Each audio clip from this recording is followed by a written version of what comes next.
سوال نمبر 35 ہے حسیب بھائی کا پوچھتے ہیں اللہ تعالیٰ نے فرمایا جس نے میرے ولی سے دشمنی کی اس نے میرے ساتھ دشمنی کی، تو ولی کی پہچان کیسے کریں جس کے بارے میں اللہ تعالیٰ نے فرمایا ہے؟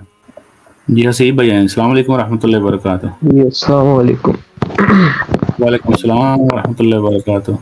وہ پہلے چارجنگ لو ہو گئی تھی تو اس کی وجہ سے مطلب بند ہو گیا تھا فون۔ جی جی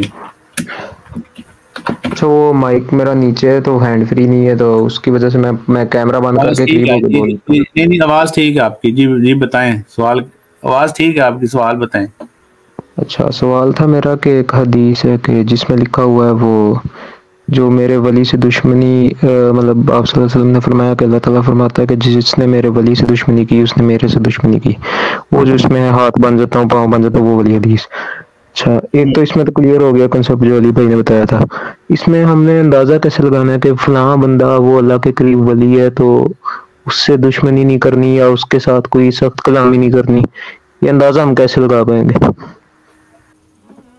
پہچان ہے نا جی، صحابہ کرام اور اہل البیت اولیاء اللہ ہے، اللہ تعالیٰ ان کے پیچھے کھڑا ہے۔ باقی ظاہر ہے بریلویوں کے ولی جو ہیں وہ آمزہ بریلوی ہیں، دیوبندیوں کے اشعری تھانوی ہیں، بریلویوں کے دجال جو ہیں وہ اشعری تھانوی ہیں، اور دیوبندیوں کے دجال جو ہیں وہ آمزہ بریلوی ہیں۔ ظاہر ہے یہ تو وہ اولیاء نہیں ہیں جن کی بات اللہ تعالیٰ کر رہا ہے، کیونکہ ان کے اوپر تو کوئی متفق نہیں ہے، ایک تو دوسرے کو مسلمان نہیں کے لوگ سمجھتے۔ تو اولیاء جو ڈیفینیٹلی ہیں وہ صحابہ اور اہل بیت ہیں۔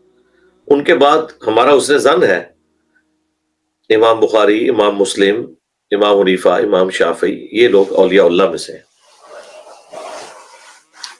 آج کے دور میں بھی میرا حسن ظن ہے مولانا مودودی، ڈاکٹر اسرار صاحب، مولانا اسحاق صاحب، یہ سب لوگ اولیاء اللہ میں سے تھے۔ اگر اولیاء اللہ سے مراد آپ نے وہ لوگ لینے ہیں کہ جو ناچتے کودتے رہے، ڈھول ڈمکے چلا کے تو انہوں نے دین کو بگاڑ کے پیش کیا، خود بھی قبروں کے مجاور رہے اور اپنی قبروں کو بھی بعد میں مجاور کے طور پر لوگوں کو ترغیب دلائی، تو وہ تو اولیاء اللہ نہیں ہے، وہ صرف اولیاء ہی ہیں۔ نیکسٹ سوال نمبر 34 ہے نوید الخیری عارف والا سے پوچھتے ہیں ابن سیرین کی شخصیت کے بارے میں آپ کی کیا رائے ہے، اور ان کی کتاب الرؤیا کے بارے میں بھی کچھ بتا دیں۔ کتاب الرؤیا تو کوئی نہیں ثابت جی، جعلی کتاب ان کی طرف منسوب کی گئی ہے۔ ابن سیرین 110 ہجری میں فوت ہوئے ہیں،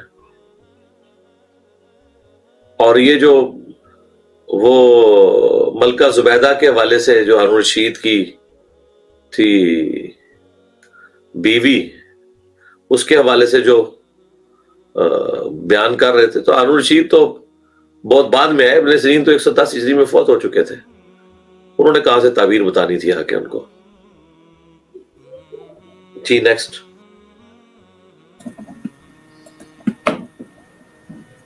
سوال نمبر 36 ہے شاہد محمود کا، پوچھتے ہیں کہ ایک بندہ ٹورنامنٹ کرواتا ہے اور ٹیم سے رقم انٹری فیس کی مد میں لیتا ہے اور اینڈ پر جیتی ٹیم کو رقم دیتا ہے کچھ، اور جو بچتا ہے وہ خود رکھتا ہے، تو ایسا کرنا کیسا ہے؟ تو جو ہاری ہوئی ٹیم ہے اس کے پیسے ڈوب جاتے ہیں۔ جی جی ظاہر ہے جو انٹری فیس ہے وہ تو ظاہر ہے وہ تو جوا ہے نا بھائی۔ نیکسٹ 37 نمبر سوال ہے ڈاکٹر تبریز عالم کا، پوچھتے ہیں ہسپتال ڈاکٹر کو اپوائنٹ کرتا ہے اور مریض کا چیک اپ کرنے کے لیے اگر وہ مریض کو 1000 لیتے ہیں، مریض سے لیتے ہیں تو ڈاکٹر کو 700 دیتے ہیں، تو کیا ان کا ایسا کرنا ٹھیک ہوگا؟ ہاں کیوں نہیں ٹھیک ہوگا، غلط کہاں سے ہوگا بھائی؟ وہ سروسز نہیں دے رہے ہیں، بلڈنگ ان کی نہیں ہے، وہ مڈل مین کے طور پہ انوالو نہیں ہے آپ کو انگیج کرنے میں۔ دنیا میں اسی طریقے سے سارے معاملات چلتے ہیں، پراپرٹی ڈیلر بھی تو یہی کر رہا ہوتا ہے، اس کی اپنی جیب سے تو 1 روپیہ نہیں لگتا۔ تو یہ ہمارے دماغ میں کیوں آ گیا کہ جب تک کوئی فزیکلی مشقت نہیں کرے گا تو اس کی کمائی نہیں ہوگی؟ سروسز کی بھی کمائی جو ہے وہ تو اعلیٰ درجے کی کمائی ہے، تھوڑی سی محنت سے اتنا کچھ مل جاتا ہے۔ تو ایسے ہی کریں گے نا بھائی، انہوں نے ہاسپٹل کو نہیں چلانا، وہاں کے اخراجات جو چلانے ہیں تو وہ کئی ایک مد میں جمع ہوتے ہیں، ان میں سے ایک یہ بھی ہے، بالکل جائز ہے۔ نیکسٹ سوال نمبر 39 ہے انجینئر محمد سلیمان کا، پوچھتے ہیں جو لوگ کہتے ہیں کہ آپ ہمارے مفتی سے بات کریں، جو ہمارے دوست ہوتے ہیں کہتے ہیں، اور اس کا جواب وہ آپ کو دیں گے، تو ایسے لوگوں سے کیسے بات کی جائے؟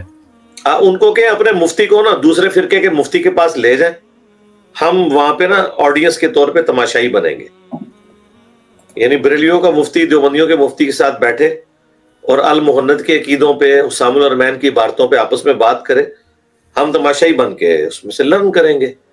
ٹھیک ہے، ان کو کہ بالکل ہم تو جاہل ہیں نا، سیکھنا چاہتے ہیں نا، تو آپ دو مفتیوں کو آپس میں بٹھائیں، ہم ان کو آبزرو کریں گے. تو وہ آپ کو پتہ کس طرح لڑیں گے، وہ ویسے لڑیں گے کہ جو لڑائی گاؤں میں کروائی جاتی ہے دو کی. نیکسٹ. یہ بھی لاسٹ سیشن کا لاسٹ سوال ہے 40 نمبر. رئیس احمد رامپور انڈیا سے پوچھتے ہیں مختلف ممالک میں عید ایک دن کے بعد ہوتی ہے حالانکہ 1-2 گھنٹے کا فرق ہوتا ہے، ایسا کیوں؟ اس طرح تو طاق راتوں میں بھی فرق آئے گا. آپ نے اپنے علاقے کو فالو کرنا ہے، اور یہ جو آپ کو 2 گھنٹے کا فرق نظر آ رہا ہے بھائی، یہ تو 2 گھنٹے کا فرق ٹائم زون کا سورج کے پوائنٹ آف ویو سے ہے. چاند کے لحاظ سے معاملات ڈیفرنٹ ہوتے ہیں. چاند کا اپنا ٹائم زون چل رہا ہوتا ہے، سورج کا اپنا چل رہا ہوتا ہے. سورج اور چاند کے معاملات بالکل ڈیفرنٹ ہیں. اس کے باقاعدہ سافٹ ویئر بنے ہوئے ہیں. بہت کم چانسز ہیں کہ سعودیہ میں چاند نظر آئے اور پاکستان میں بھی آ جائے. کبھی کبھار ایسا ہوگا، ادروائز یہ ٹائم زون ڈیفرنٹ ہے. سعودیہ سے پہلے بھی نظر آ جاتا ہے، شام میں، مراکش کے اندر، الجزائر کے اندر. اس لیے آپ دیکھیں یورپین ملک جہاں پہ ہمیشہ وہ بادل ہی رہتے ہیں، مطلب ابر آلود ہوتا ہے، تو وہ مراکش کو فالو کر رہے ہوتے ہیں.